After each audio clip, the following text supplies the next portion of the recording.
And the magic machine tells me I'm live. Here we are. Here we are live. Hopefully, if anyone decides to join us, they will have had time to watch last night's epic stream. Folks, live streaming. Essentially, you're asking your audience, if you don't accept the premise that live streaming is basically just FM radio, right? If you don't look at it just like radio, Jonas side, what's up? Gold medal onto thee for live chat participation.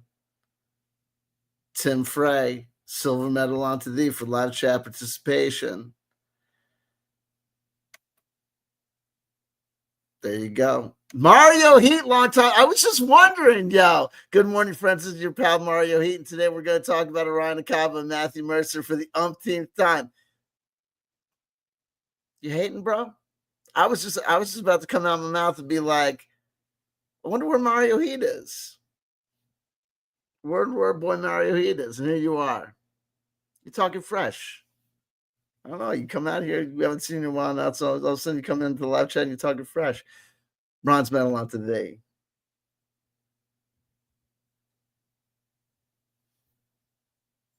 Jonas side, grabbing that gold medal on Twitch. Mario Heat, grabbing that silver medal on Twitch. Dude, I've been busy, but I caught the replays. I'm worried about J.Scott Garibay. Even though he's funny as fuck. Hey, listen.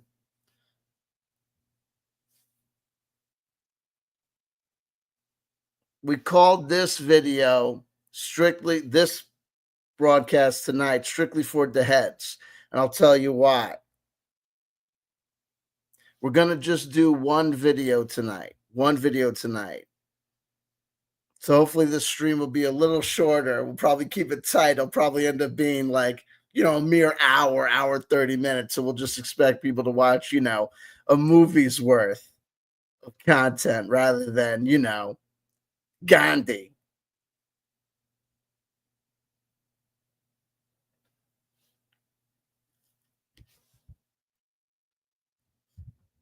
Or another 6 hours. There you go. Exactly. But this one really, so I was just talking to a homie today. Honestly. And we were talking about the number of times that I've queued up a video in my YouTube career and been like, yo, folks, we're going to watch a video today. And this dude's totally talking about me. We've reached the feedback loop effect. This dude is totally talking about me, like Ivan Teller or whatever. And then I play it and I'm like, yeah, maybe he's not talking about me. Or like I've been like, yo, Ivan Teller's totally talking about me. Check this out. And even like Jonas side and Jilly Beans is like, no, I get what you're saying. And it's like totally obvious that it's like, you know what I mean? They're like, nah, maybe. And I'm like, no, don't you see? He's channeling the Toy Master. And I got to. People are like, yo, you're embarrassing yourself. But without a doubt, I think we've established, especially if you guys are if there's one thing that looking at my video analytics, but David Wilcox was talking about me. No, that we know that for sure. See, the great thing about this, folks, is this. My dedicated audience, looking at my analytics, we know the following. Here's the thing. I've got 0 channel growth as far as subscribers is concerned. But as far as subscriber retention on this channel and viewer retention on this channel, it's fantastic. My demographics match me perfectly. Right? Y'all are 100% white dudes between the ages of 45 and 55. Nearly all my viewers are returning viewers. You're nearly all subscribed. Like the viewers are nearly 75% subscribers. Like it's I mean, it's just like I got y'all locked in. You guys, like, we're honestly like this close to Jonestown. Honestly, we're like Mennonites here.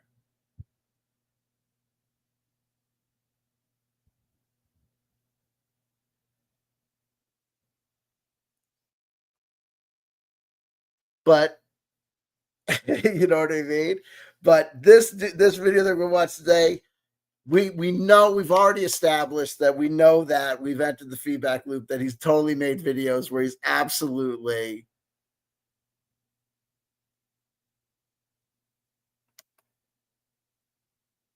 and I've started, this is how, did I just say I'm gonna be 50 this year? J.Scott Garibay's 55. I've gotten to the point, I've listened to J.Scott Garibay say, I'm 55, I'm 55, I'm 55, meaning him. I've started in my head being like, I'm 55. And I'm like, yo, dude, I'm not 55. I'm 50. I'm going to be 50. J.Scott Garibay's going to be 55. Oh, shit. He's in my head, bro. We've got the sickness, but he's got the fever for the flavor of us, because he is absolutely 100%. We're going to watch a video today. He is absolutely 100%. He's going to make, we're going to watch it together, and I'm going to pause it. And we're going to, and maybe it's going to strike me like I've done this before. And sometimes it's like things that I watched the first time don't strike me the same as when I watch them the second time. But we're going to see if y'all pick up on the same things that I pick up on. He did do another video with the Scissor 7 collectible cards, establishing again that he's got a friend who internationally, he's got a friend.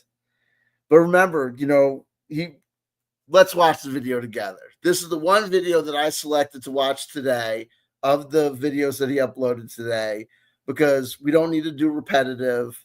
He's on the new kick. Is the Dagger Heart thing? Is Dagger Heart going to be an escape mechanism where they can still have a path forward with not putting Orion Akaba at the table?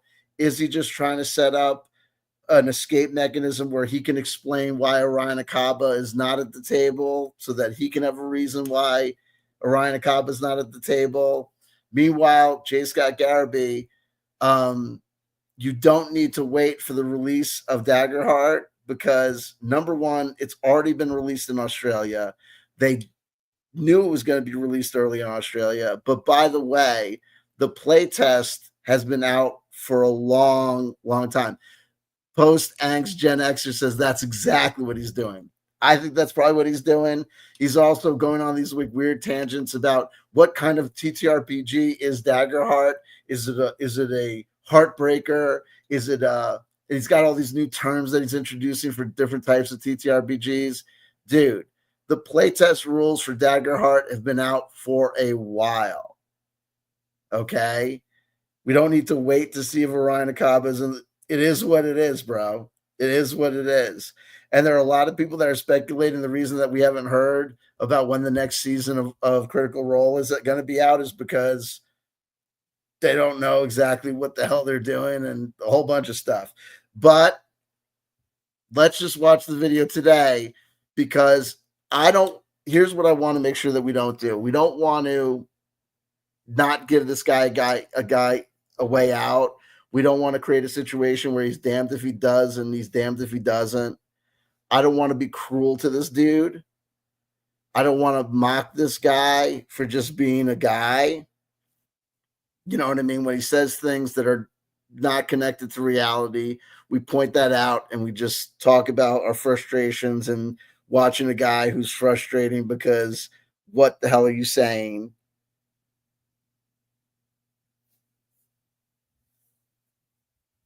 But I think we also need to talk about the fact that this dude is absolutely 100% talking about us and our coverage. But it's going to get surreal, because you got to know and understand there's other people that watch J.Scott Garibay too, who absolutely don't watch my live streams. So there's going to be this point where there's going to be like the feedback loop between us and him. is going to be observed by other people who aren't seeing this part of our side of the equation. So they're gonna be like, why is J.Scott Garibay like saying these things? Like, what is this about? Like, what is this other stuff about? I don't know. Let's figure it out. Let's figure it out together. Or maybe you're just gonna be like, you're seeing shapes, you're seeing clouds in your coffee. I don't think so. But let's find out. Let's find out together. Critical Role, lead Matthew Mercer, Dragon Master Ryan Akaba, and Tears of Old Men. And Tears of Old Men. Folks, I'm so happy that the majority of people that are going to watch this video have obviously watched the other videos that we've done together. My views are very, very consistent. And I think I got to tell you something. This video we're about to see has 3 likes. There was another video that I identified as a video that was clearly also talking, like it was like he was addressing us. That had a like, and I said, "Who liked this video?" I think it was one of y'all. I know it was one of y'all. This video has 3 likes. When we go through this content, it's so abstracted. It was either a mercy like because people were like, "Yo, what's J.Scott going through?" Or it was one of you dudes, right? Check this shit out. Or maybe I'm going to look like an asshole again because this video is going to be like, you guys are going to be like, I thought you said he was talking about us, right? It's going to be so sad when he's not talking about us. But I think he is. Anyway, here we go. Oh my God, have I lost my mind? Check this out. Your pal Scott Garibay, and today we are going to talk about Dungeons and Dragons and Matthew Mercer's exile of fair use, fair use, fair use, transformative work, transformative work, transformative work. We're not trying to steal views from J.Scott Garibay. We're commenting in the open marketplace of ideas.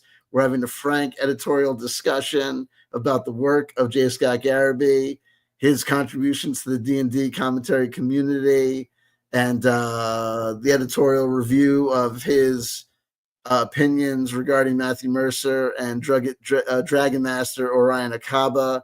And also, we have opinions about the Tears of Old Men. And we think the Tears of Old Men are newsworthy and worthy of discussion. And it's art. Of Orion Akaba from the Critical Role Exandria table that happened in 2015 and how he needs to return him, why he needs to return him in 2015. Wow.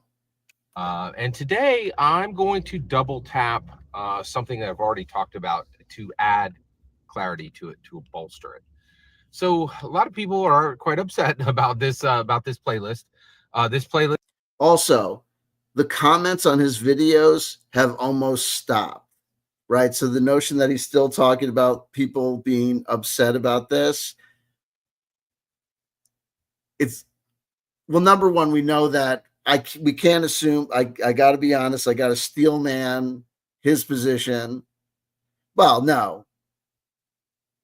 We just have to acknowledge the truth. If I'm going to come at the position and say he's talking to us, I have to be honest and say no. To be frank, there have been plenty of times when there have been 0 comments on his videos, and he's acted like there are comments on his videos. But to the degree that he's not talking about us and talking about commenters, other commenters, there are no other commenters. People have stopped watching his Orion Akaba videos. His videos about Orion Akaba that used to get, for a period of time when he first started this new Orion Akaba streak, he did get a couple of videos that went up to a couple of thousand views, I think, and then 100 views and whatever. That has stopped. He's now back to getting like 50 views tops on these hot take Orion Akaba videos and normatively getting 3 or 4 views as per normal, 12 views of his standard kind of like hate watchers like me and like 5 other people. So that's that. List is quite unique. Nothing like it exists. I'm definitely the only person in the world with over 100 videos on in a playlist on the topic of Orion Akaba.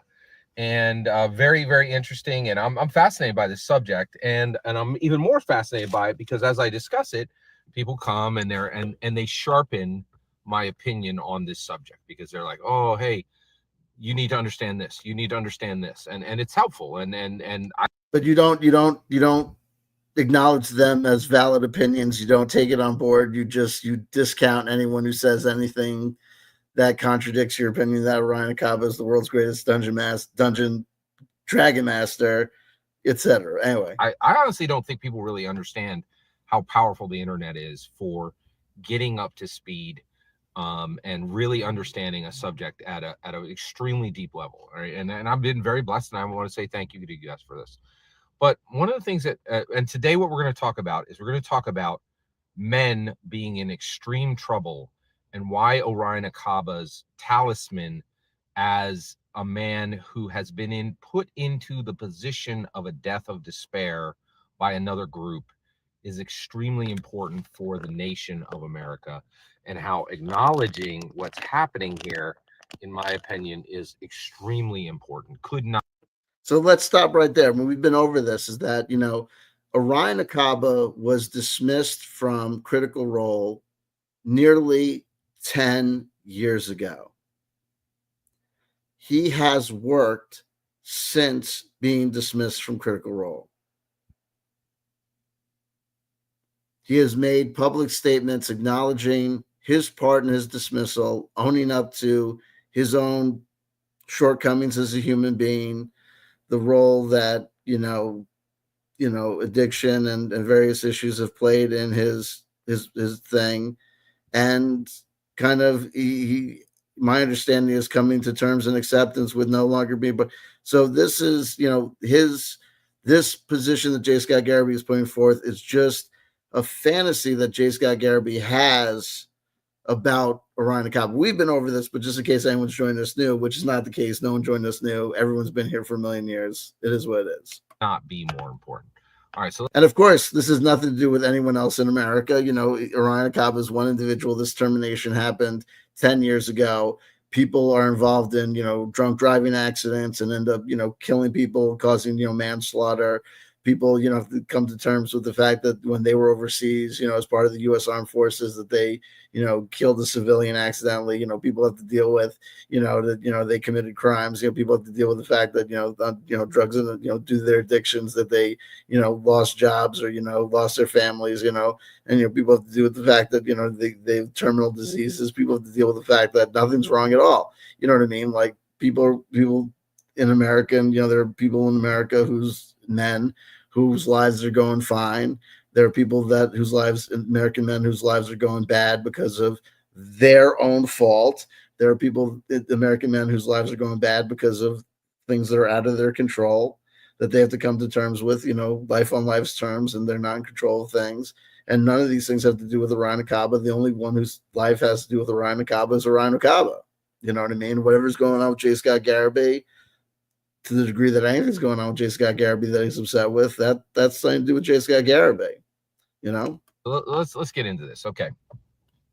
So what do I mean by this? So it is my humble opinion, and I know I'm very aware people do not like to hear this, right? But one of the reasons why I really like my channel is I am an independent voice. There are many channels. The vast majority of channels that do Dungeons and Dragons commentary could never even discuss this. And you're quite literally not allowed to discuss what I'm talking about on Critical Role platforms. The Critical Role platforms don't allow to shut down discussions about Orion Akaba because Orion Akaba's termination occurred over 10 years ago. And they know that the discussion of Orion Akaba just ended up being slams of Orion Akaba. The degree to which discussion of Orion Akaba is not allowed on Critical Role forums, and I don't think that it's really an issue today, is because they didn't want a dude who their personal feelings about what happened notwithstanding to constantly be being slammed and name being dragged constantly because of people's conjecture, misunderstandings, assumptions about what they didn't know about just because they were fans of a show. That's what it is. There's no reason to think anything nefarious about why it's discouraged to talk about Orion Akaba on the official Critical Role forums. It's not denied that the discussion about Orion Akaba's discussion is quashed on the official forums, but it's not because they're trying to hide Orion Akaba. It's because they don't want this dude to constantly be being dragged by the critters who are just constantly slamming the dude. It's forbidden. So no one who does a Critical Role commentary is even allowed to discuss this. Of course they're allowed to discuss it. They're just not allowed to discuss it on the official forums. Anyone could go on YouTube. You're going on YouTube and discuss it. No one discusses it because no one cares to discuss it because this dude was on for 27 episodes. He's no longer on there today. FYI, in case you're curious, there's not that many people who do Critical Role coverage anymore. It's kind of like its heyday is come and gone. Because Matthew Mercer is forbidden. There's no reason to think that it's one action. It was just the decision of Matthew Mercer. Matthew Mercer has become symbolic in a lot of people's eyes because he's the quote unquote DM. Everybody knows people who do deep dives on Critical Role and really get behind the scenes and really dig into the weeds on Critical Role know that it's got a complex business structure. And it's actually one of the players that's like the CEO, CFO, and all this stuff. Matt Mercer is the DM. Literally said, hey, you're not allowed to say that, right? Which is pretty amazing that in America, like one man could just like shut down conversation. Not how it happened, but it shouldn't be amazing to you at all. You know what I mean? You have Donald Trump saying that he's going to take away, the licenses of various media forms that he doesn't like. It just is what it is. And you have Elon Musk, the so-called free speech absolutist, who takes people's check marks away and shadow bans accounts and all this other stuff. But hey, what are you gonna do? Shut down open conversation on a subject. But this is where we're at, right? So basically, and then the other one is the vast majority. My channel makes $0. It literally, I don't make any money on this. You could monetize your channel if you wanted to, and that's a big deal because anybody who's sponsored, they could not do coverage like this, right? Of course they could. They can do anything they want to. And so this is what I'm saying. I'm saying that Orion Akaba accepted an invitation from Matthew Mercer. He came in and he did what Matthew Mercer asked him to do, which was make the live action play that they were doing successful. And he has never stopped working on that for 10 years. Orion Akaba was terminated from Critical Role over like nearly a decade ago, and since then has not worked at Critical Role, doesn't work for Critical Role, doesn't do anything in regards to Critical Role. That's just not connected to the reality of the situation. That's just not true. J.Scott Garibay, I love you as a child of God. I love you as a child of the universe. I pray for you. Come back to consensus reality. Please point to your source. What makes you think? Point to one concrete example of something that Orion Akaba has done that you can show as your proof of consistent labor on behalf of, on the part of Orion Akaba for the benefit of Critical Role. Show us what you're looking at. Show us what you're talking about. Show us what you think is this thing. He worked for episodes 1 through 72.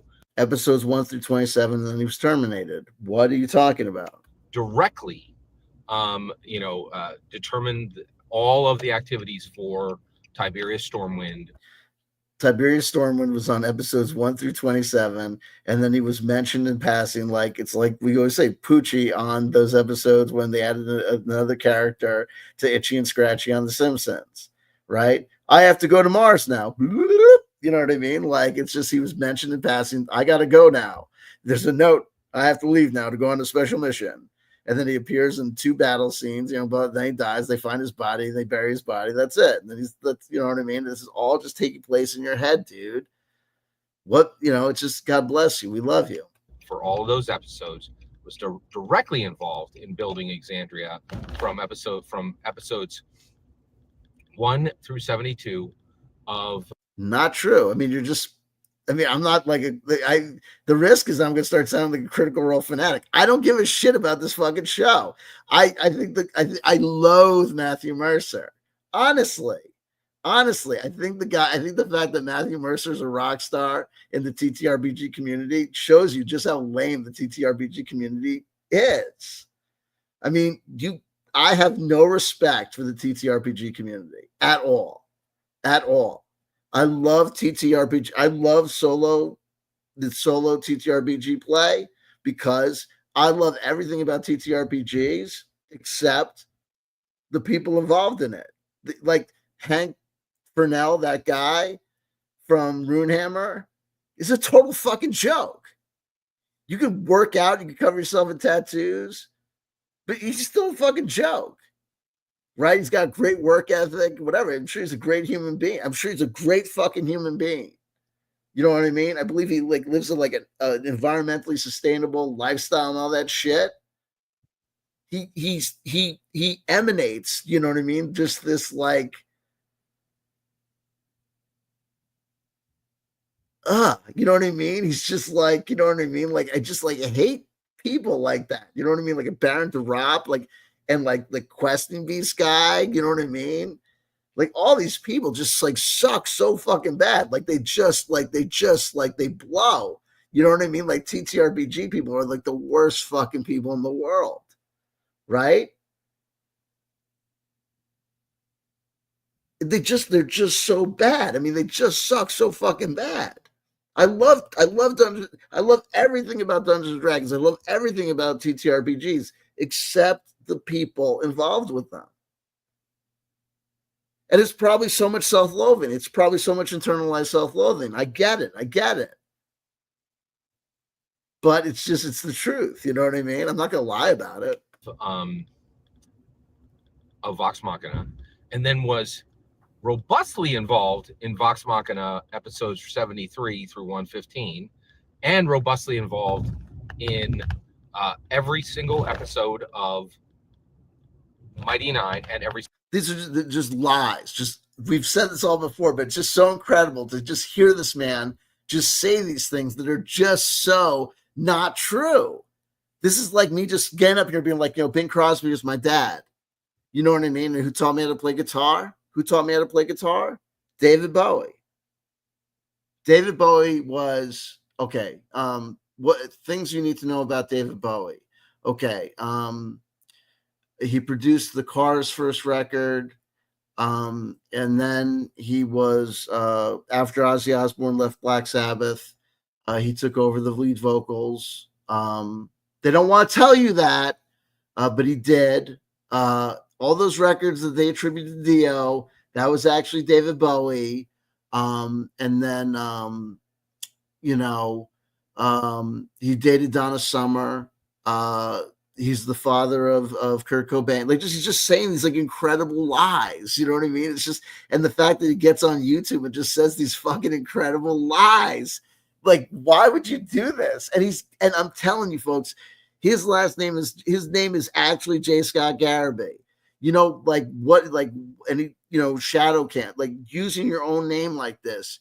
Everybody knows everything about him. And I got to tell you something, I know all of his children's names. They're all on LinkedIn, right? They have, many of them have YouTube accounts themselves. And it's just so fucking crazy. Like the exposure that his entire fucking family has. This guy is just, you know, it's just so fucking sad.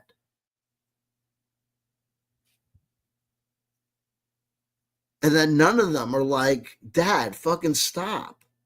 Single episode of Bell's Hells, and then actively involved in literally every single D&D canon session that has been played since the publication of Explorer's Guide to Wildemount. Like, what the actual fuck?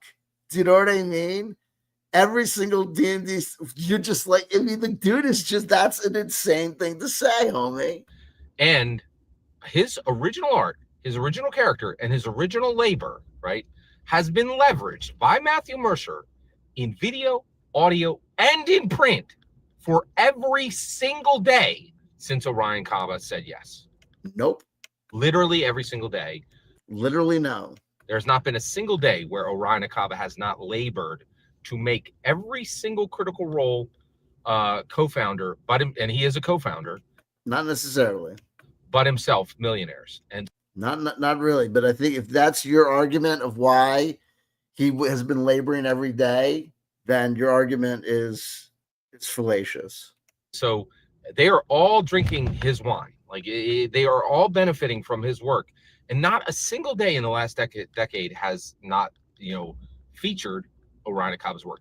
The idea, yes, it has. That Critical Role Here we go. Wait. has ever succeeded at anything without Orion Cobb is a belief that is not even remotely connected to any concrete reality. What? That's it. That's him basically saying everything that we've said, but to us, right? The notion that Orion Akaba hasn't been laboring every day for the benefit of Critical Role is a notion that is not tethered to concrete reality. That is like a direct quote from us. But the thing is, Jay,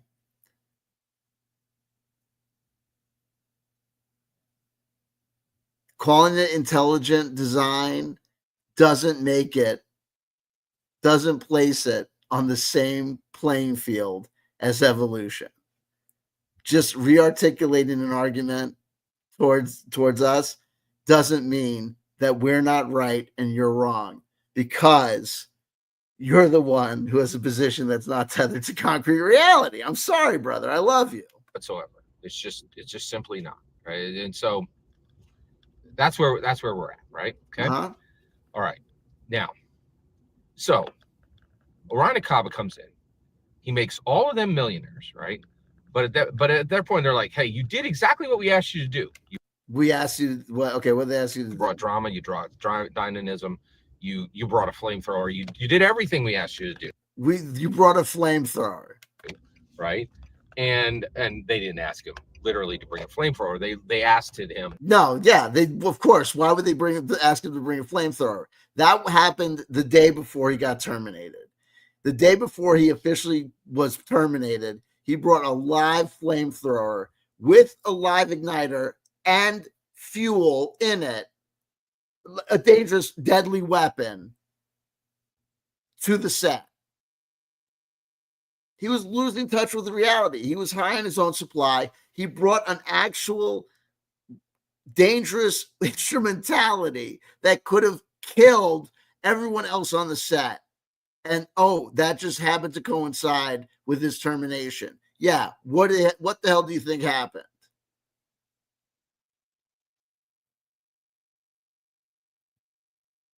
They didn't ask him to do that. They didn't ask him to bring his whole, go crazy with his whole chest. He went nuts. To make it so nobody can look away from this. And he did.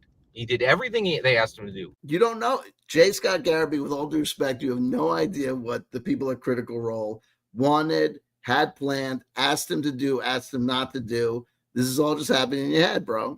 But then they were like, you did exactly what we asked, but we don't like how you did it. So which is absolutely fine. Hey, FY, in case you're curious, people can fire people for unfair reasons. Here's the deal, dude. Even if they had ganged up on him and said, you know what, we just don't like the cut of your jib. The original everybody, who was the bass player for the Sex? Who was the bass player for the Sex Pistols? Right? Sid Vicious. Everyone's going to go Sid Vicious, right? The fact of the matter is, Sid Vicious never played bass on Nevermind the Bollocks by the Sex Pistols. Basically the only Sex Pistols record that ever existed. The guy who played bass on the Sex Pistols, Nevermind the Bollocks, was also the guy that wrote most of the music on Nevermind the Bollocks. No one knows his name.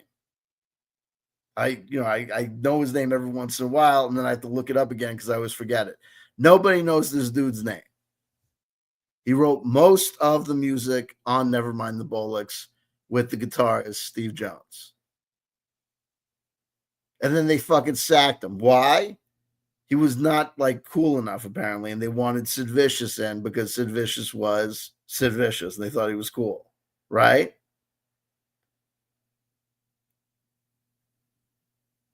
That's not fair. That's not right. They fired him because he was good but not cool. Talk about a lousy thing, right? That can happen. It's called business. It's called show business. It's called life's not fair. What are you gonna do? It's like the bizarro Orion Acaba. Shot from the table. You, Orion Acaba, suck as a person, okay? But we love your art, and we're keeping that. We're keeping that forever, forever. They're never, ever going to get rid of episodes 1 through 72 of Vox Machina. 1 through 27? Because if they do, every single thing that Critical Role has ever done that's actually succeeded disappears. It blows away like vapor, right? Because everything they've done without Orion Acaba has sucked. And I'm talking garbage numbers, right? Okay. All right. Again, we have to point out the fact that anyone's watching this via, if we're able to speak like angels, saying who's watching J.Scott Garibay's content, all 20 of them. Of course, the most successful stuff that Critical Role actually ever did was the stuff that occurred without Orion Acaba. But hey. Now, okay. So here's what and this is this is like every American male who is not 6 figures, 6 feet tall, and 6 of something else. America's all in for those guys, right? Like, because there's no dudes in prison who are 6 feet tall, whoever had 6 figures. You know who's in prison right now? Danny Masterson. There are a lot of people who, are 6 feet tall and even have 6 figures who are, commit to, you know what I mean? Like, rich people kill themselves all the time. They're not happy. And some of those people don't get dates because, people don't like them. And also there are poor people who've got love. Even under 6 feet. At 5 feet 4 inches with less than average salary, with a heart of gold, you can find romance. Don't give up. The whole world's like, oh yeah, you write your own ticket. Nope. But for the rest of the world, American men are shafted. I mean, what the hell are you talking about? You got a perception problem, dude. This is just lame. You know what I mean?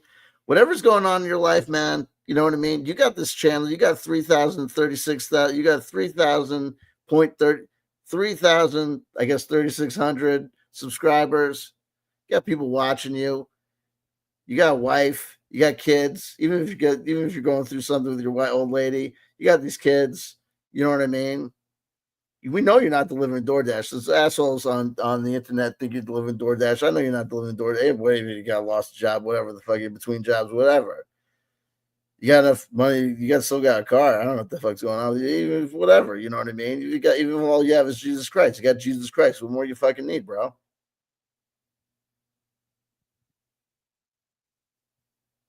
Right?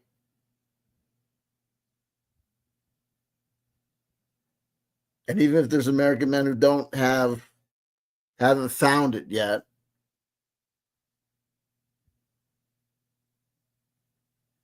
they're not shafted. There may be American men who are getting shafted. There may be American men who are getting screwed, but it's not a universal thing. To the wall, and this is why we're talking today, because I want to explain exactly how bad this situation is. Okay. And so I believe that Critical Role has put that every member of Critical Role, other than Orion Acaba, every co-founder of Critical Role, other than Orion Acaba, has put Orion Acaba into position of a death of despair. Said, you grinded, you gave us what we want. There's no reason to think that Orion Acaba's dying a death of despair, that he's suicidal or any of this shit. And I hope, dude, you have to understand that if you've told us that you are Orion Acaba, so we're going to interact with you as if you're telling us that you're near some sort of death of despair. So then you make a video saying that you got friends or whatever, and we're gonna get to this video and talk about why you all of a sudden you're gonna flip the script and say that you're talking to people and whatever, and you're a good listener or whatever. I don't know. We'll get there. Wanted good job, but we don't like how you did it. So now you get exiled. You have no, you have. And I'm going to repeat, J.Scott Garibay, I'm going to repeat. I want to play D&D with you.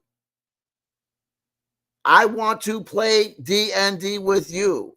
Not in spite of the fact that you are supposed to be the world's worst, most difficult person to play with, but because you are supposed to be the world's worst person to play D&D with. Right? I drink from the volcano. I seek to be smashed in the face with the surfboard of life. Why? I'm stupid, right? I'm sexually attracted to crazy, right?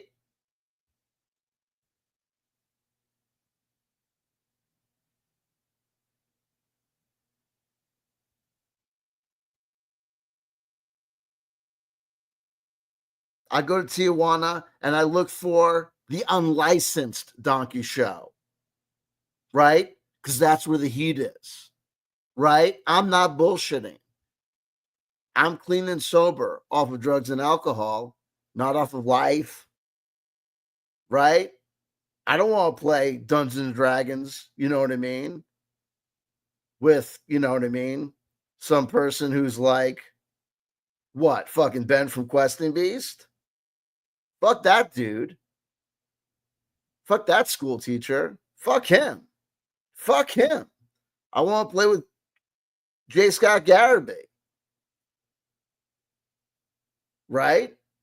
Fuck that. Right? I want to play with you, dude. No, you have literally no place at the table because we like what you did. We use it every day, but we don't like how you did it. And so you're exiled, right? And right now, this death of despair is very real. It is extremely real, right? Every year, 3 to 7 million young men in America, million men, not even young, right? Like it's just American males die deaths of despair. They are told, hey, you did a bunch of things that we liked, but then you made a mistake, right? And at this point, nobody cares. Literally, no one cares if you die, right? Well, the deaths of despair is I think you're attributing things to this death of despair phenomenon that aren't exactly there. It's not necessarily that they were being judged or being cast aside. It's a complex socioeconomic phenomena of suicide, drug overdose, alcohol related deaths, deaths due to health and various other factors. Death due to like various things that are attributed to various factors, but it's not necessarily related to people being judged and cast aside, and it's not necessarily all suicides. Right? No one cares if you die, and this is and it's not necessarily that people have been abandoned or that don't have people that care about them. Non-stop. It's all over our and then they go off and they die deaths of despair. And I'm not making this up. You can read this in the New York Times, Wall Street Journal. This is an established term, okay? And yeah, but just because it's an established term doesn't mean that it's like really true. It's also this thing, this death of despair is a little bit similar to this like Malcolm Gladwell's 10,000 hours thing. If you got 10,000 hours in this, you're an expert. It's just this like people come up with these terms and little pithy catchphrases and stuff like people only use 10% of their brain and all this shit. Like some of this stuff is just not true. It happens just like this. I believe that Orion Akaba is a talisman for a death of despair. So we've established that. We know you believe that. Someone who worked hard, made a mistake, and he didn't work hard. I mean, this no offense, like Critical Role, these people were playing these people were professional voice actors fucking around playing Dungeons and Dragons, especially during this period of Critical Role's history. These guys were playing, and gals were playing Dungeons and Dragons on a live stream. No offense. I'm not going to call this shit hard work. I'm not going to dismiss it and act like they weren't doing, expending some sort of effort, or it didn't, or wasn't just like phoning it in. But, there are things in this world that are hard work. This is not one of them. and America is doing this with American males overall, but Critical Role, I think, he is the template. He is the template, right? Like, you did what we asked, but we don't like how you did it, and now you're out, and nobody cares. Nobody cares.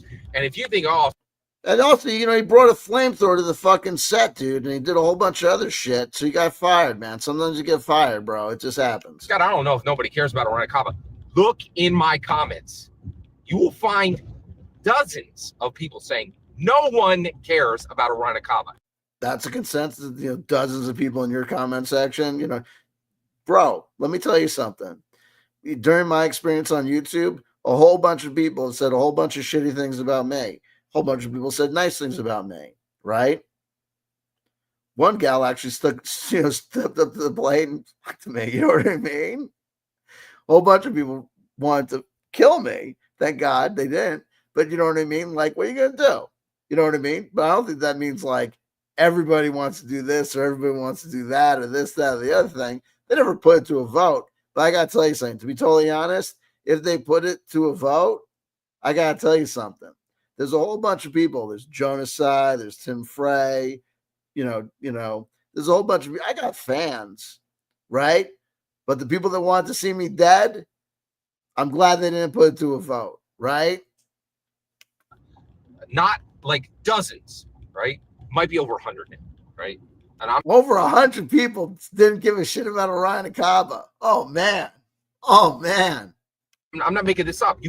I'm not making it up either. You know what I mean? Dude, can I tell you something? J.Scott, Garibay, if you think about the number of people that don't like Orion Kaba in your comment section, don't take a vote about the number of people that don't like you in your comment section. But you know what? Fuck those people, right? Fuck them. Find it in my comments, right? So this is extremely real, right? So in my humble opinion, all right, this is concrete reality in my humble opinion, all right? Now, the reason why we're talking today is I cannot stress to you enough how deep this problem goes. And it is all American men at every single age. And today, what I want to... The 2-year-olds, the 72-year-olds, the 13-year-olds, 24-year-olds in the house, the 9-year-olds, 64-year-olds, the African Americans, the Latino Americans, the white dudes, Asian Americans, East Asian Americans, dudes of Vietnamese extraction, right? Mixed race folks, all the men, single guys, guys in long-term relationships, guys that have been married, divorcees, all of them.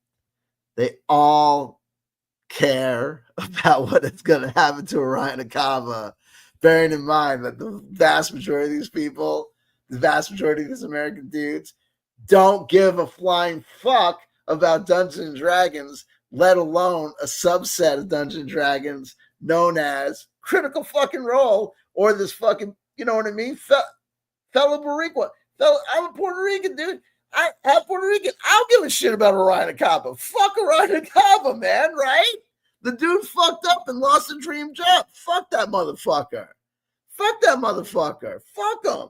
Another human being. I don't have anything against him. I don't have anything for him. I don't think he gives a shit at this point. And the reason why we're talking right now is I am pushing toward this because there is this incredible opportunity. There's not like basically Matthew Mercer just returns Orion Kaba to the table. It will be an international story. It'll be on the cover of the Wall Street Journal. Yeah, well. What? No. And the New York Times. I think it'll happen the day after it happens, right? Yeah, you think a lot of things, brother. And literally, it will save 3 to 7. It'll save 3.5. It is my humble opinion that if Orion Kaba is invited back for Critical Role Alexandria, season 4, episode 1, right, it will save 3.5 million American male lives in year 1. And it's my opinion that if you and me get together and play Dungeons and Dragons IRL on a live stream, everybody's going to get laid.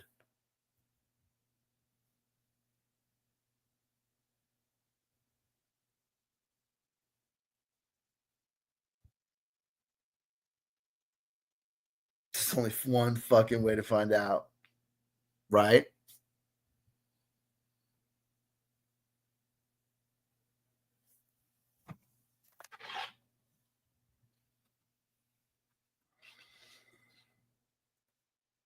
There's only one fucking way to find out, homies.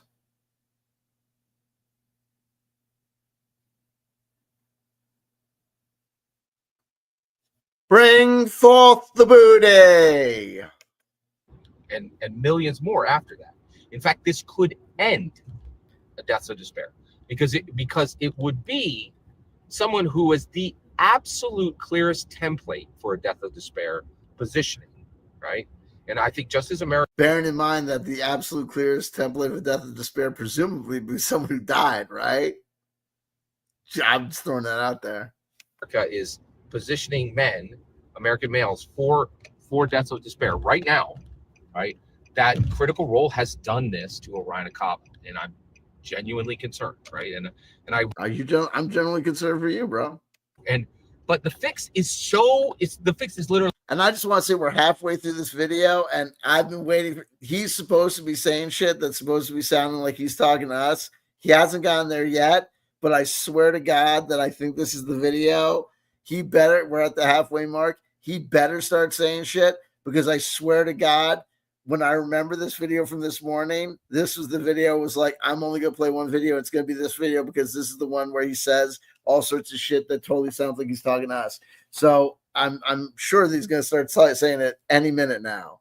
Really free. This costs Critical Role nothing, right? Like they're just like, it's a text, right? Like, which is free on your data plan, right? Like, hey, show up at the right hand of Matthew Mercer in the physical chair for episode 1 of season 4. Orion Acaba will be there, in my humble opinion, right? I don't know, but I'm very confident that would happen.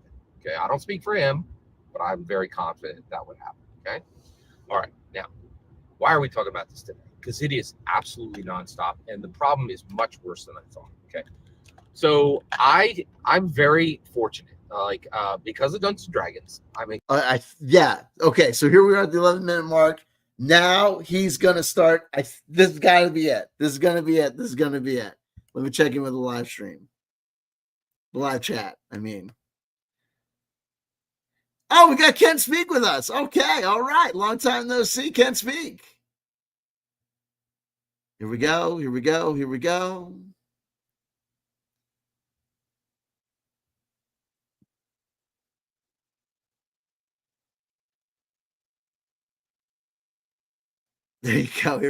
go.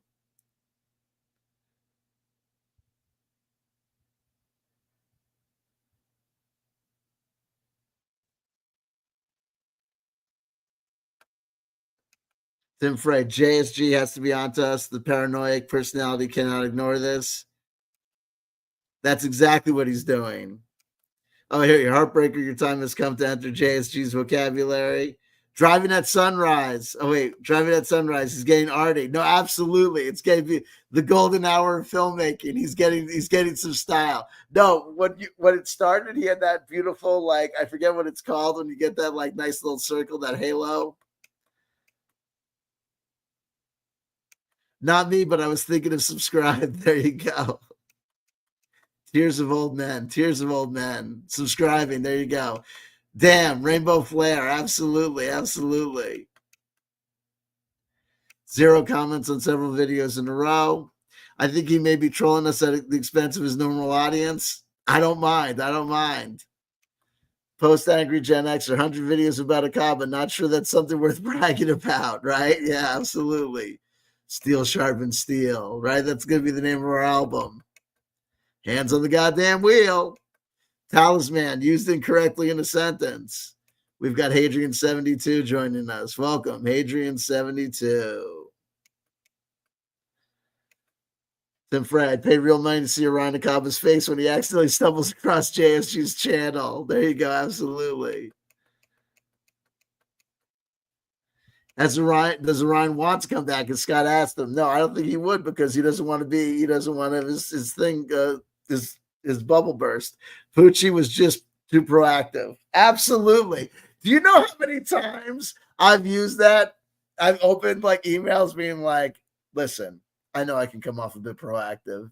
Like, there's no way that people get the reference as many times as I've used it. Hello, Poot. Hello, Itchy. Listen, I know I can come off as a bit proactive, but I'm sure if we could just learn to work together, we could. This mofo is not even stopping for speed bumps. He doxes himself all the time, and one of these days he's going to piss off the wrong person, and he or his family will pay the price. Dude, he is going to get a wellness check one of these days at his people we know. Someone in his comment section, I have observed, has already stated in response to me in his comment section, I have called his pastor at his church to let him know what's going on with his videos. Someone said, whether they followed through or not, they said, I have called his church at this town to tell the pastor about his videos and what's going on.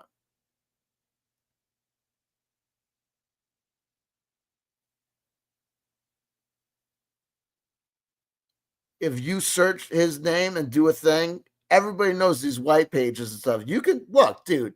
I know where Cliff High lives. I know where David Wilcock lives. People know where I live. I got served. People know where I live. Everyone knows where I live. You know what I mean? People know. Everyone knows where everyone lives. I know where whatchamacallit, who is the guy? The Mark Passio. I know where Mark Passio lived. If he still lives there, I know where Mark Passio lives. I know that he bought his house from his mom for $1. You know what I mean? Like, you know, like everyone's shit is out there. So you do a search, you see where people live, and you see like people he's associated with because he's a dummy and uses his name on everything. And because he's friends with it, because he uses his name and has links everything on Facebook, people know that his church, what his church is, because he tweets on X all of his pastors, sermons and whatever. You go to his church posts photos that he links on his Facebook account of his daughter winning the chili cook-off, of his wife participating in some nativity thing or whatever. So then you can click right through to his his of age children's Facebook accounts. It's insanity. It's insanity what he does. There you go. He's on to us. Acknowledging the flamethrower, trying to organize his arguments we've been made. You know what I mean? Know that Glenn guy? To address my comment from yesterday, he may have schizophrenia. He sounds like he is having a conversation with someone. He's gotten something. Glenn Matlock. Yes, Google just knew Glenn, his first name.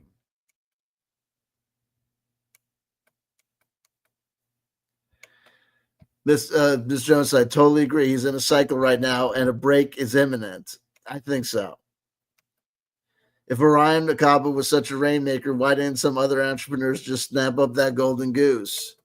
Despair, just death of despair. This is a cry for help. He's already said that he is Orion Nakaba. Till this, I didn't even know that this guy, Orion even guy existed. I abstained. Can't speak. Who that boy? Welcome, Can't speak. Isn't there a polling site that he could go to poll to get Orion back on Critical Role? I don't know. I think there's one. Yeah, absolutely. Start a petition, right? That petition site. Oh my God, Hadrian72. 3.5 million is about how many people die in the US in an average year. Oh my God. He always gets like these numbers. Like he's got 3,000 subscribers, like a little over 3,000 subscribers. And then he says 3,000 people watch me every day. I love this guy. We've got to get this game scheduled. I mean, in total. Yeah, absolutely. I fear he has an altar somewhere in the back of the closet, maybe post-it notes with a string connecting all his thoughts. I'm really curious to see what happens when Critical Role plays D&D and doesn't bring back a Kaba. We know you're a shapeshifter. Plausible. plausible. Here we go. Extremely good communicator, right? Oh, no, he's talking about himself now. Hold on, wait. Here we go. Okay. All right. Now, why are we talking about this today? Because it is absolutely nonstop, and the problem is much worse than I thought. Okay. So I'm very fortunate. Because of Dungeons and Dragons, I'm an extremely good communicator, right? I'm able to. He's such a good communicator. He's been kicked out of like nearly every. He's been kicked out of every fucking D&D group that he's been part of. Like that's the rep. That's the reputation. Effortlessly talk to anyone, right? He can effortlessly talk to anybody, right? Now, this is the part where he's going to be directly talking to us because think about what we've been saying about him. Think about now. I will concede that we're not the only ones who have made. There are other people. Diversity in Dragons. There's a guy. I think it's like driving and D&D. Black Lodge Gaming made a video where they put him in a thumbnail. Other people have made videos about J.Scott Garibay over time. Other people have talked about him. So it's not as though other people haven't said things, but we are the people that have been streaming about this dude, and we know that he's commented to us directly, indirectly before, without a doubt.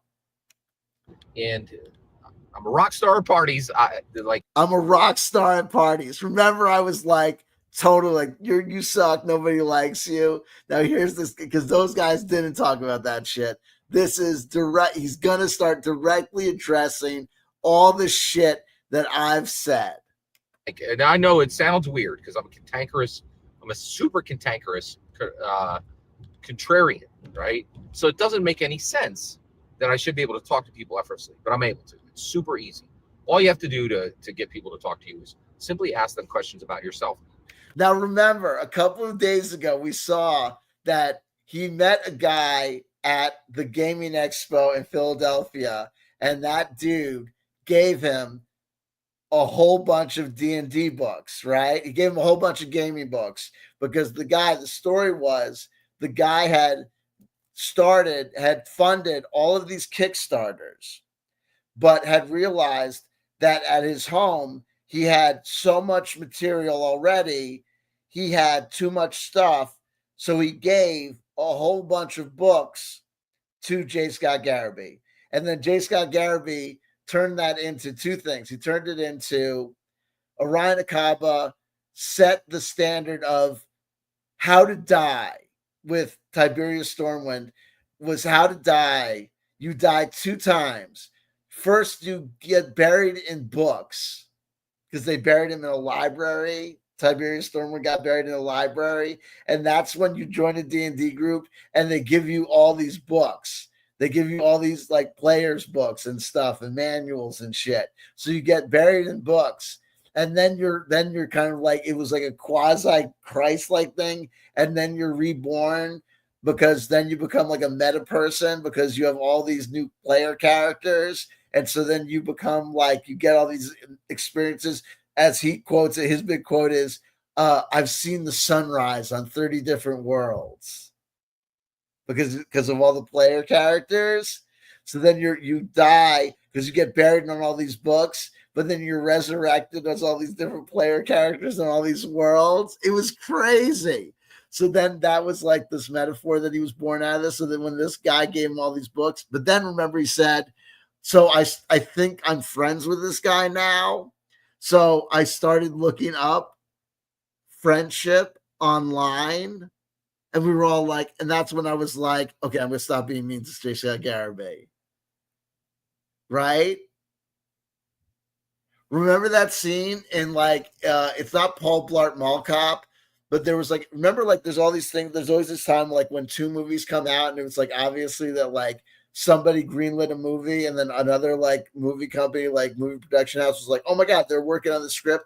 We have a script that's just like that. We have to make our movie like first.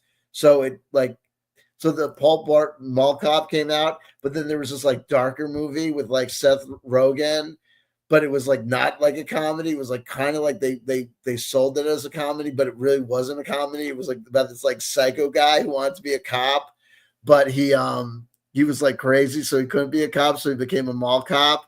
And then the cops did this like interview with him, like where they were acting like he was gonna be like put on the force, but then it was just a setup. And then there was like this one detective who was actually the guy in Grandma's Boy who was hiding in the closet during the interview, and then like halfway through the interview was like came out of the closet and was like, I thought this was gonna be funny, but this is just like it's too sad. Remember that? The fuck am I thinking about? Observe and report. Oh my god. We got it right. Protected. I meant sad. Oh my god, we're so bad. Oh my god. So this guy is just a douche at D&D. I'm sorry, I'm clueless here. Can't speak. Don't worry. You know what I mean? You'll catch up. Don't worry, kid. Don't worry, kid. So good as a communicator, he drives around all day in circles in his wife's car talking to himself. Oh my god. Oh my god. Seth Rogen, observe and report. Oh my god. I'm trying. Don't worry, you're doing fine, Ken Speak. You're doing fine, kid. Thank you. Welcome to the proceedings. Holy shit. That's the easy part. Here's the kicker. This is why I rock at communication. You're awesome, dude. You are awesome and you are loved. We are not fans. You are the best. Okay? You are the best. No one does this for me. No one does this for me. I wish they would. They do not. Okay? They'll take like one of my streams and they'll put it up and be like, this dude, using my real name, is needs to be sued, and he's a fucking, this, then that, the other thing. He's part of the Dark Alliance, and he kills kids or whatever. But they won't like cover me all the time and be like, he's a jackass, and you know what I mean? Look at what crazy thing he said this time. I wish they would. I wish it was someone cared about me this much as we care about you. You're famous in the D&D community. I mean, I'm glad I'm not famous as you are in the D&D community, but you're special. Actually care about the answer, right? A lot of people can do the first part. Oh, and do all that with no agenda. No agenda. I got no agenda.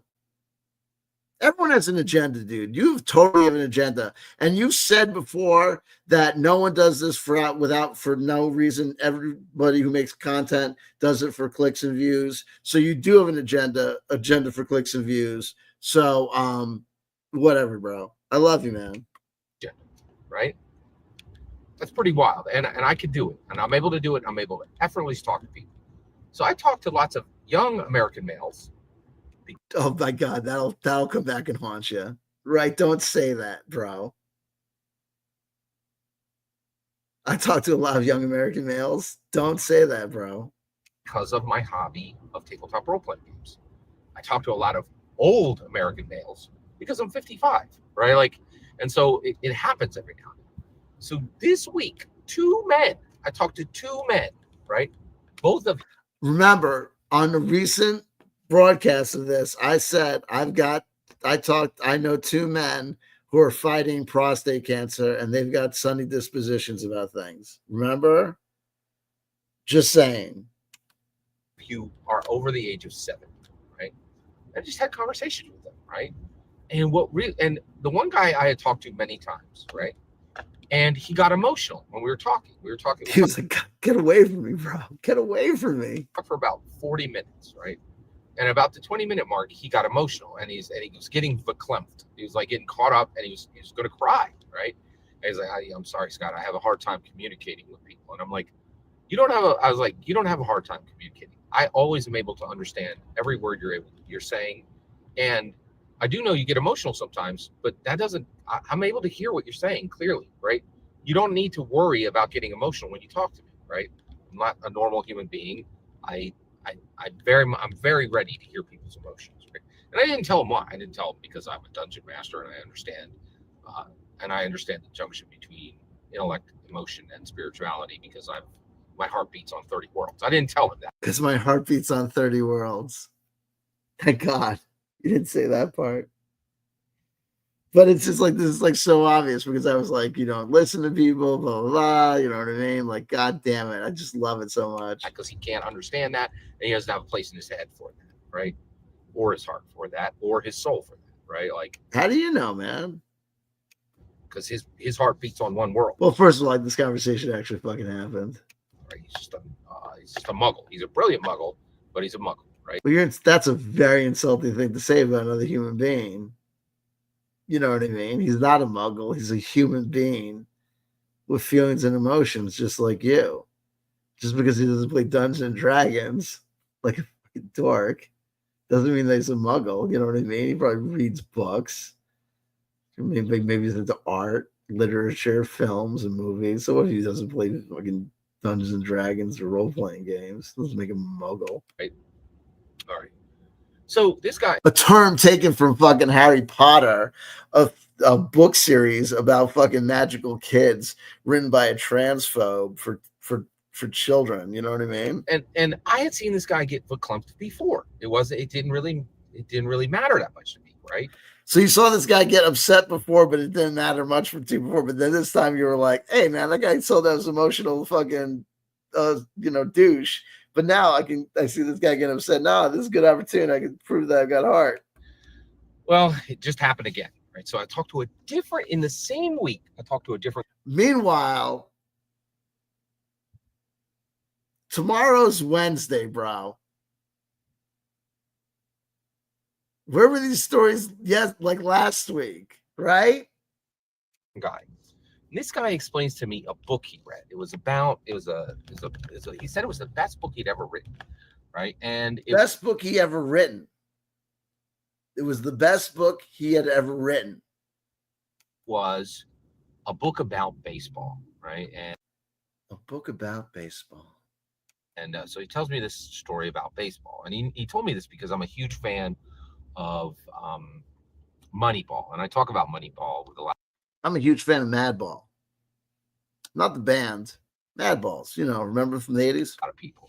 By the way, Moneyball is one of my Muggle topics, right? So this guy was also a Muggle, right? Like doesn't, has no interest in Tolkien or science fiction or anything like that.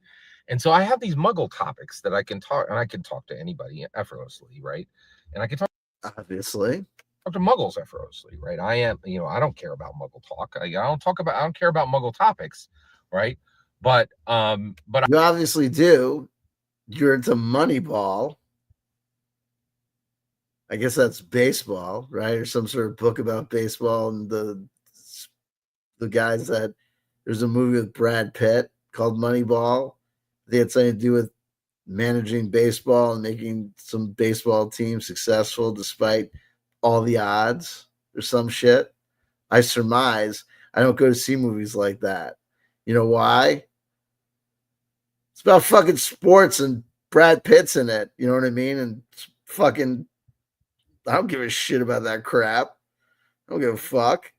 If it doesn't have laser beams, fucking chicks, you know what I mean? Or fucking swords and some fucking alien in it, I'll go see that shit. I'm gonna see that fucking shit. Fuck that shit. It's a movie about sports. Fuck that crap. But I can recognize a Muggle topic, and I know the Muggle information that's in my head, right? So I was talking to him. So he starts going in, and he starts getting emotional, just telling me about this book he read about baseball. Nothing in this is. He started getting emotional about a book about baseball.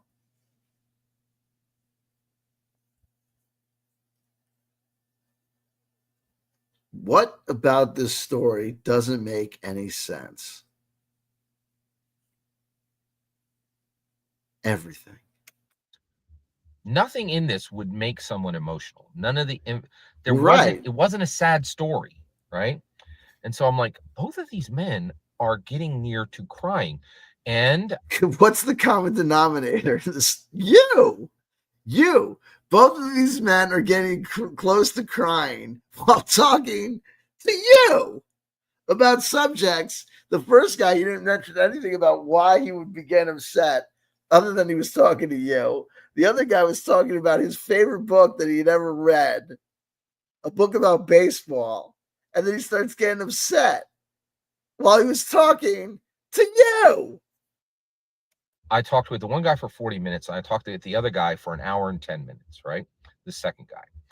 I was like, both of these older American males are getting to the point of they're having to stop in their conversation so they don't break down and cry in the middle of while talking to you.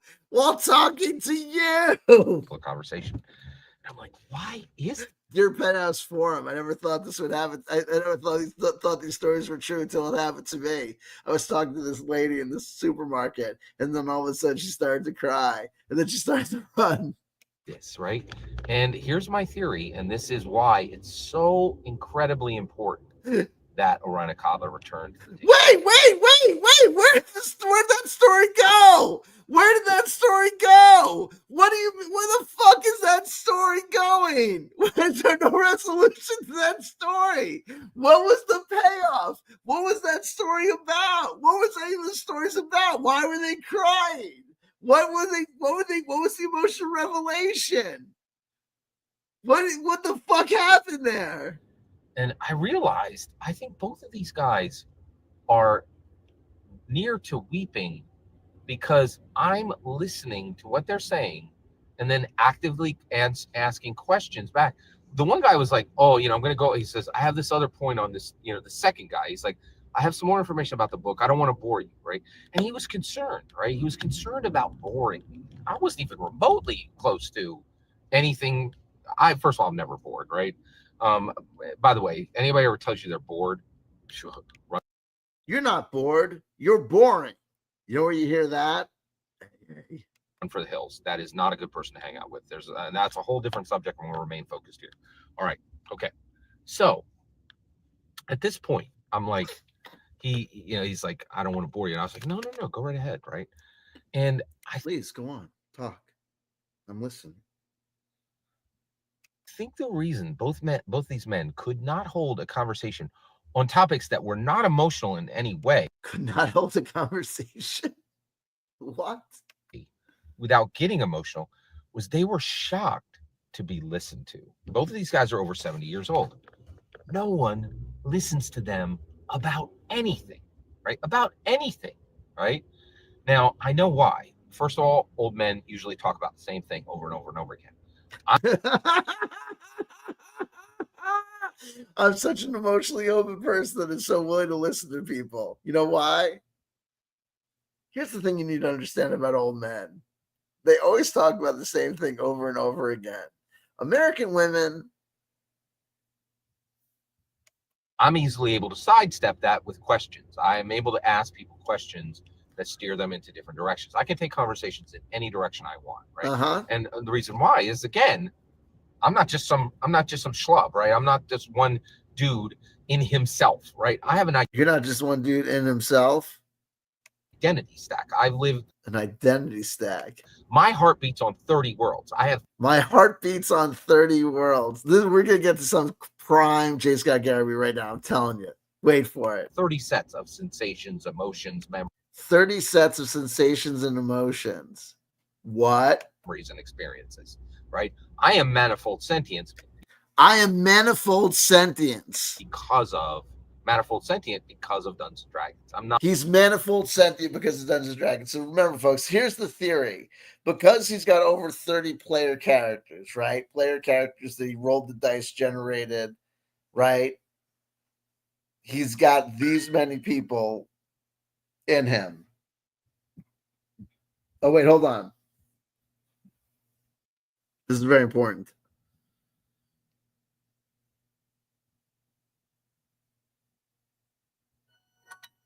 Oh, wait, actually, hold on. Fish. Rip. In. Lip. Is. It's my Duolingo. The fin. Oh, wait. Zebra. There you go. Schiff. Ta. I'll tell you my secret to Duolingo in a second. Hold on. Bitte. Ideal. What you do is you wait for it to prompt you. If you wait for it to prompt you and then hit it on it reminding you, it gives you the easy test. In. And then you don't get frustrated. Hold on. Bitte. Got it. I'm doing Yiddish. Out. Boom. Where heißt Miro? Wait. Where? Oh, who is Meryl? Got it. A zebra in London. Is Zebra in Delphin. Oh, no, wait. Delphin. London. Got it. Bam, they got it. See how fast I did that? 0 mistakes. Blazing, 1 minute, 17 seconds. Oh, wait, now I got to pause this. Now you mute that, and then you mute the commercial. You don't pay for that shit. Skip the video. No, I don't want that app. 256-day streak. That's right, bitch. So what happens is if you do Duolingo and you like click into it to do it, right? It gets harder and harder and harder and harder and harder. Oh man, that sucks. But if you wait for your phone to go boop, oh man, don't you like give you a notification? Oh man, don't you think now would be a good time to do Yiddish? And then you hit that notification, it takes you to like a quick idiot lesson. Then you do the quick idiot lesson, then you don't have to do it. You get less XP, but you still do, you got in your day Duolingo in, right? See, that's one to grow on. You know what I mean? There you go. Bam. Fuck your mom. Always with the fucking of your mom. Here we go. Not a normal person, right? You want to, so the theory is that if you got 30 player characters, right, saying, I don't know, I moved the book.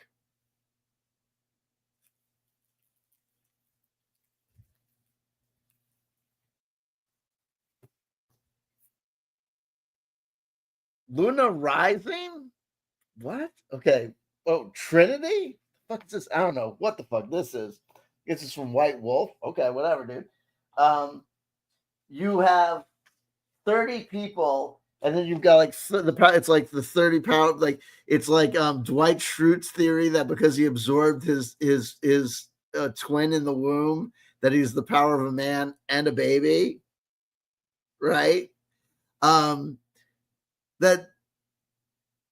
That makes him like Dwight. He's got manifold sentience. He's got the power of 30 people or whatever. No, because then every TTRPG player would be similarly situated. We'd all be superheroes. FY, in case you're curious, we're not superheroes, right? Duh, right? We are not the best of all. We're not fucking, you know what I mean? My Hero Academia out here, right? I'm not sure I even qualify as human anymore. God damn it, that's hysterical, right? I don't qualify as human anymore. Well, there's 1,003 jokes I could be making right now, but we would be here all night, right? Think about that. That is automated sadness in a can. I love you, J.Scott Garibay. TTRPG players, all stereotypes in full effect. We are not superhumans based on our playing of TTRPGs. At best, we are not diminished as human beings for playing these fucking games, right? Oh my God, this is hysterical. Right? Like, I think manifold sentience are kind of beyond that, right? Mm. I am beyond humanity, period. I am beyond humanity. Please, we have to sample this shit and put it to a beat. I am beyond humanity. I am manifold sentience. My heart beats on 30 different worlds. This is just like classic shit, right? This is just classic shit. This is just almighty shit. This is just amazing. This is just gold stuff. Right. End of sentence. Right. Like, right. And I think anybody who knows as much as me and has as much experience with Gary Gygax's narrative identity tool from 1974 is the same. It's not. Have you ever seen pictures of Gary Gygax? Right? Subhumanoid, right? This dude, for being Gary Gygax, right? The woman he left his wife for was his secretary at TSR. Okay. He went out to California, spent too much money on blow, right? Got rooked, lost money, barely made any deals, came back with his tail between his legs, got fucked around 1,000 different times, lost money, just got screwed over, screwed his family over. Trust me, take it from one who knows. Did not do the right thing and ended up leaving his wife for what? The secretary. And no offense, I saw pictures of his secretary. Okay. It was a lateral fucking move at best. You got to be fucking honest about this shit. You have got to be honest about this shit. I believe in love. I believe in love, but I also call a fucking dude a dude.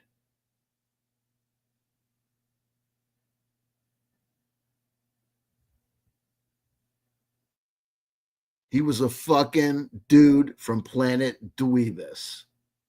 And everybody who kisses his fucking ass is a fucking loser.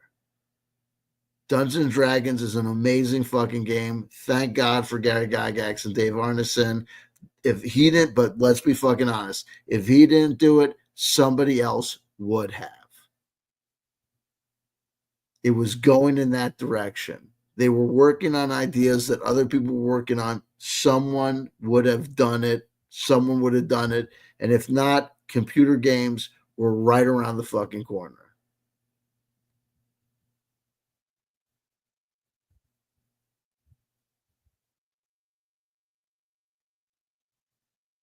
Don't simp for dweebs.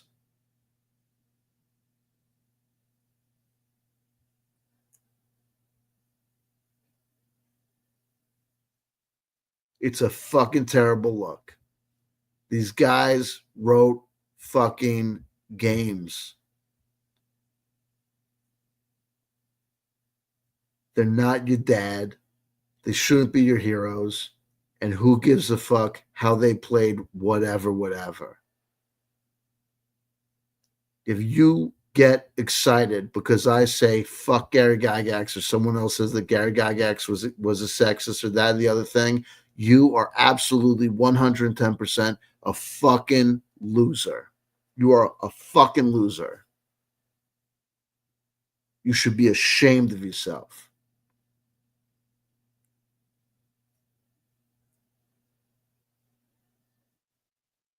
You deserve to be mocked and made fun of, and you know what I mean? Because anyone who gets excited or upset about anyone making fun of a musician or a game designer or a computer programmer or your favorite this, that, or whatever, you get upset if someone makes fun of your brother, your sister, your mother, your dead best friend, right? You know what I mean? Or your kid who can't speak or some shit. You don't get excited or upset because someone fucking talks ill about some fucking person who you never fucking met or who you met twice or who wrote a fucking book you like or wrote a game you like. If you do, you're a fucking little kid. That's your excuse because you're a little fucking kid. And if you're not a little kid and you get excited about that shit, jump off a fucking building. Jump off a fucking building.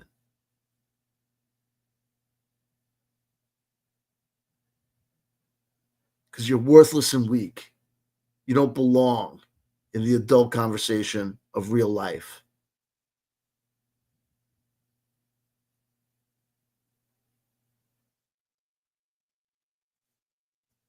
Adults out here paying big money for Pokemon cards and whatever. What are you doing? Just me, but we're pretty rare. Okay. So the reason why is I think they're incredible. It brought them to tears that anyone would listen to them for 30 minutes plus, right? Because no one listens to them. We've reached a point where young American males have no purpose in this society. That is such a load of shit. Of course, young American males have a purpose in life. First of all, forget about young American. It doesn't matter if they're American or if they're Chinese or if they're Japanese or if they're Mexican or from, Guam. Young men, young women, every human being has a purpose in life. Women don't want to date them. Of course, women want to date them. Why wouldn't women want to date some? Well, look, some American males are, their gifts are hidden from the world or obscured from the world. And also some American males are scumbags. You know what I mean? but you're talking in generalities. There are a lot of American males who, dude, they're from some American males are young American men are attractive to the opposite sex. Certainly don't want to marry them. They don't want to have kids with them, What are you talking about? right? And But I'm going to tell you this. I disclosed this, and I'm really not trying to hit close to home.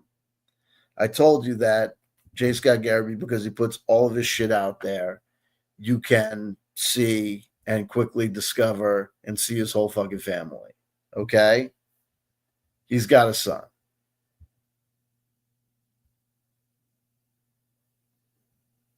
His son is gainfully employed from what I see.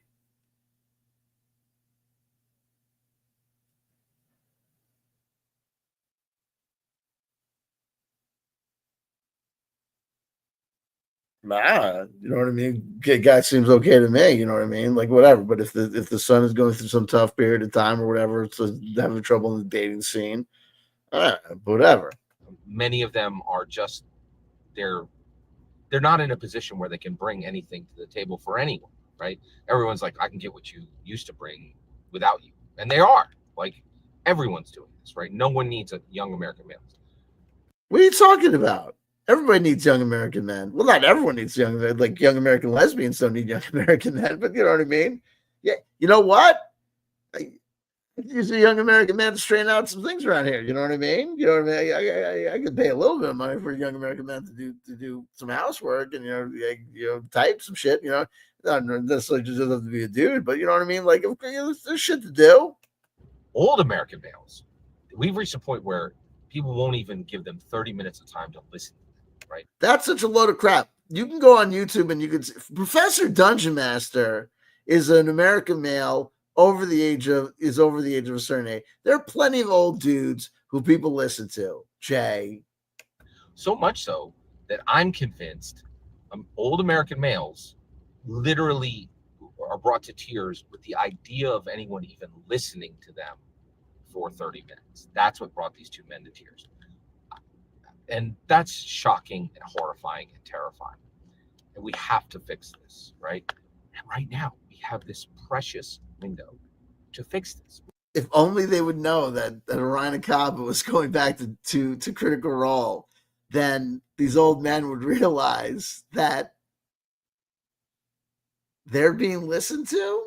Okay, dude. We can fix the problem of deaths of despair with Orion Akaba. Orion Akaba has been positioned for 10 years by Critical Role for a death of despair. I truly believe it. I understand. Cruelly, horribly, viciously, persistently. Okay, right? I really feel like what has been done to Orion Akaba is abominable. It is. This has never been done on any project. There has never been a project where people are like, this guy's not a knight, he's a knave. Right now, no one has ever been fired. No one has ever been let go. No one has ever been terminated for Orion Akaba, right? Sure, dude. We get the chariot again. Our dude is on a journey. Make sure you now go over to our shop over there and watch all of his art. Partake all. This guy can never return to the table. Absolutely not allowed at the Critical Role table. He's not Critical Role material. I want you to go watch his 72 episodes in video, in audio. 27 episodes, bro. Video. And hey, can you go buy the comic book too? Right, like they're literally putting Night of Wands, another card of journey and adventure. This guy is on a quest. We just pray that we're wrong about it being on a quest to be fucking to be smashed up against the rocks and to have an absolute mental breakdown. Oh, this guy's out, man. You cannot engage with him. There should be no open conversation of this. You cannot even have an open conversation about him. Now make sure you go over to our shop and intake all of his art, because that's going to make us millionaires. The inconsistency of it, the hypocrisy of it is abominable, right? And it makes him so strong of a template for this death of despair positioning. Six of that Cups. I think, and all it takes, right, is just one text from Matthew Mercer. Hey, show up on, for season 4, episode 1. That's all it takes, right? And you're like, Scott, how's that gonna, Dungeons & Dragons isn't a support, Critical Role isn't a support. You're so wrong, right? Like, Dungeons & Dragons is having these moments where it just spikes through the roof of culture, right? People are like, oh my gosh, President Trump was just elected. Wait a second, is the guy that talks to Donald Trump every single day, did he just talk about buying Dungeons & Dragons? Right? And my point is, that was like a momentary blip, and that did not happen. He did not buy Dungeons and Dragons. And FY, in case you're curious, the guy who talked to Donald Trump every day, Elon Musk, ruined his life and is probably on the path of going from being the world's richest man to being bankrupt. If this happens, it will work. It will work. It will work. This will get global coverage. This will get global coverage. Sure. They'll make a movie out of this. Like, I'm not wrong here. I'm not wrong. Of course you're not. All right. Every single word you just heard in this video. Every single word you just heard in this video. Every single word you just heard in this video. Opinion. Absolutely nothing more. Absolutely nothing. Absolutely nothing more. The important part is when I get to hear your humble opinion. You get in the comments and send your traffic. Please consider like subscribing and have a fetched millennium. Yeah, and this is the latest thing. This is the new thing with the hand coming across. Things are changing. So we got the repetition. We got the repetition. Definitely things are changing. So so sometimes I have difficulty showing the cards in the same way that I see them. But we have the Chariot, which is symbolic of a journey. We have we did this. Let's clear this for a second. Then we had the Knight of Wands, which is another going on a journey. And then wait, make sure I gotta get them together. And then we have the Six of Cups. But the Six of Cups is like puppy love, like it's joy and it's happiness, but it's this love, it's this conception of love that's very naive. And it's like these kind of like childish conceptions of romance and what it should be.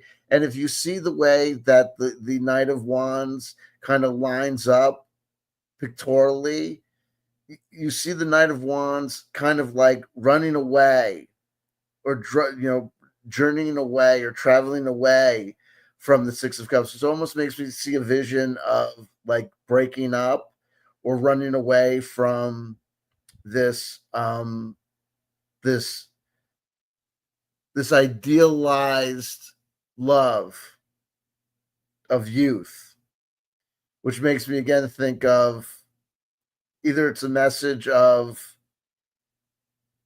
or turning into this journey is like maybe that the family is broken up, like maybe that we are correct that there's been a breakup in the romance of the household, and that's part of what this has happened. This that's where we're seeing this. And I'm just, speculating here. I'm just like looking at the cards and dreaming on the cards that we're seeing this, why we have this motif of the death of despair and why we have this returning motif of why Orion Akaba needs to be redeemed and returned to the table. Why there's this quest and this narrative of redemption, that Orion Akaba has been exiled. And these people have been enriched by all of the efforts and energy of what Orion Akaba has done, and that now people need to recognize this injustice that's been done, and this injustice needs to be righted by having Orion Akaba return. And once this restoration occurs, then things will be right with the world. Possibly. But then again, we're just looking at pictures on cards.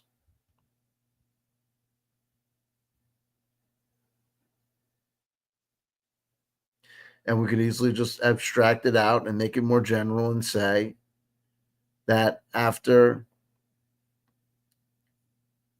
we experience or learn that our naive conceptions of love and romance that we believed in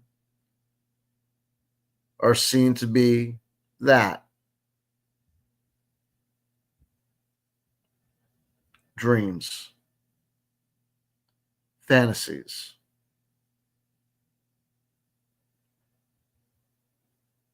The thoughts and ideals of naivete and youth. We then must realize that and move forward on a grander quest for truth, knowledge, and that which is real. And we may start with our own ideas and our own inner drive drawing us forward.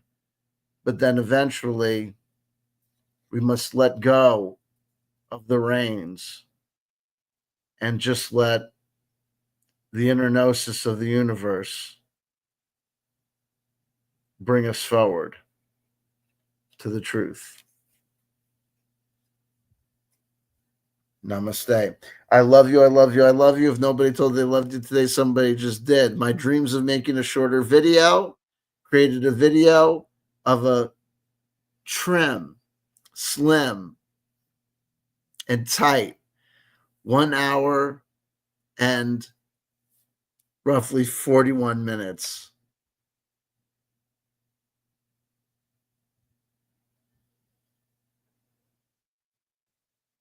This could be a psych major's thesis. I was part of the Dark Alliance.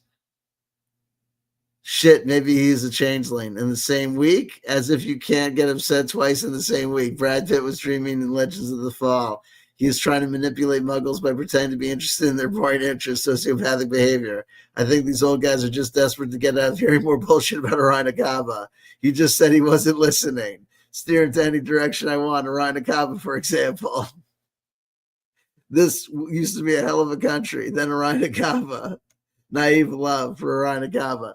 I love you. I love you. I love you. If nobody told you I loved you today, somebody just did. That somebody is the world's greatest listener, the man whose heart beats on 30 different planets, the manifold sentient identity stack.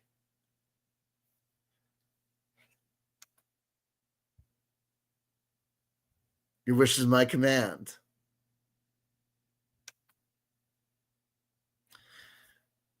Please join us again for more episodes and more late night communion. Sincerely yours, the J.Scott Garibay Watch Club. Don't you forget about me. Gary was sexist. You know it. His daughter did too, baby. Don't you sue me, OB. Orion Okaba is in Daggerheart. Oops. Penis.